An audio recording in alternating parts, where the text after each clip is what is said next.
आपके घर में या फैमिली में कोई एक ना एक ऐसा होगा जो कि सुबह उठ के खाली पेट एक गोली खाता होगा। उसका वजन बढ़ता जा रहा होगा, चाहे वो बहुत सारे तरीके अपना रहा होगा उसको कम करने की।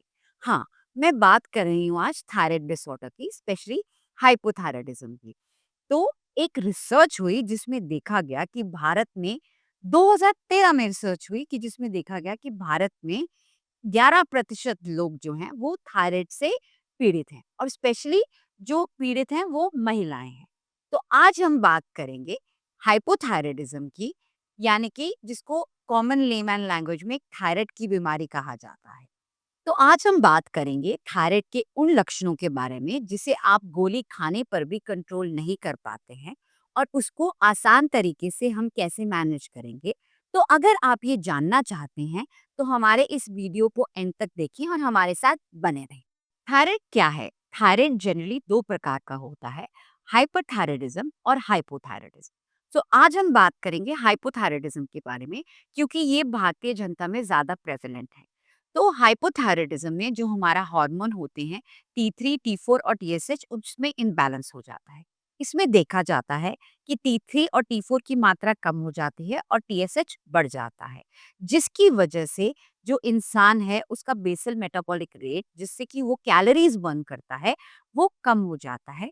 जिसकी वजह से अगर वो एक नॉर्मल खाना भी खा रहा हो जिस तरह से वो पहले खाता था, उसका वजन अचानक से बढ़ना शुरू हो जाता है और हमेशा उसके शरीर में थकावट का एहसास रहता है। उसका मन करता है कि वो हमेशा सोया रहे। उसको डाइजेशन रिलेटेड इश्यूज भी हो जाते हैं, जैसे कि ब्लोटिंग और कॉन्स्टिपेशन इस प्रॉब्लम में बहुत कॉमन पाई जाती है। जनरली हेयर फॉल के इश्यूज भी आते हैं और लेडीज में मेंस्ट्रुअल प्रॉब्लम्स भी होनी शुरू हो जाती हैं, जैसे कि हेवी ब्लीडिंग का होना। तो ये सभी लक्षण हैं जो कि हाइपोथायरायडिज्म में पाए जाते हैं और इसमें हम एक थायरानोम या एल्ट्रोक्सिन नाम की गोली खाते हैं, जिससे कि आपका टीएसएच लेवल तो मेंटेन हो जाता है, पर इन लक्षणों को नॉर्मल नहीं किया जाता है या वो मैनेज नहीं हो पाते हैं। तो आज हम बात करेंगे कि आयुर्वेद आपको इन लक्षणों को मैनेज करने में कैसे मदद कर सकता है। तो अब हम बात करेंगे कि आयुर्वेद में हाइपोथायरायडिज्म को क्या बताया जाता है। वैसे तो इसका कोई मेंशन नहीं है डायरेक्टली कि आयुर्वेद में हाइपोथायरायडिज्म क्या है, बट अगर देखा जाए तो वात और कफ दोषों के दूषित हो जाने से हाइपोथायरायडिज्म होता है। तो अगर हम कफ और वात दोषों को बैलेंस कर लेते हैं तो इसके साथ हम एक नॉर्मल लाइफ बिता सकते हैं। आयुर्वेद में कफ और वात को बैलेंस करने के लिए बहुत सारी औषधियाँ बताई गई हैं। जैसे कफ को बैलेंस करने के लिए कांचनान बताई गई है, गुगुल बताई गई है, कुमारयासव बताई गई है, दशमूलारिष बताई गई है। और वात को कंट्रोल करने के लिए भी बहुत सारी औषधियाँ बताई गई हैं, जैसे कि वरुणागिवटी है, दशमूला अरिष्ट है और भी कई दवाइयाँ बताई गई हैं। अगर आपको ये दवाइयाँ लेनी हो तो किसी अच्छे आयुर्वेदिक डॉक्टर से सलाह लेकर लें।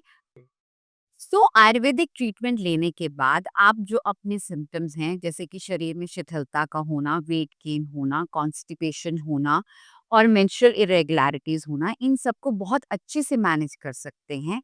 और एक गोली के साथ साथ अगर आप इन दवाइयों को भी इस्तेमाल करते हैं तो आप एक हेल्दी लाइफ बिता सकते हैं। पर ध्यान रखें कि जब भी आप कोई मेडिसिन लेते हैं तो एक अच्छे आयुर्वेदिक डॉक्टर की रिकमेंडेशन से लें। धन्यवाद।